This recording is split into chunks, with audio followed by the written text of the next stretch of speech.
Dayta ka namumutan na ika garubaga tampok o topasyo o pana nin mga ara alas 12 na nagwawarak nin kalayo.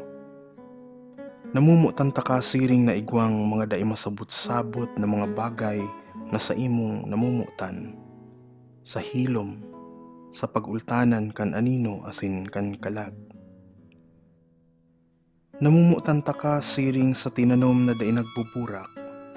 Alagad sa iya, nalilipdan ang laad kan mga burak na iyan.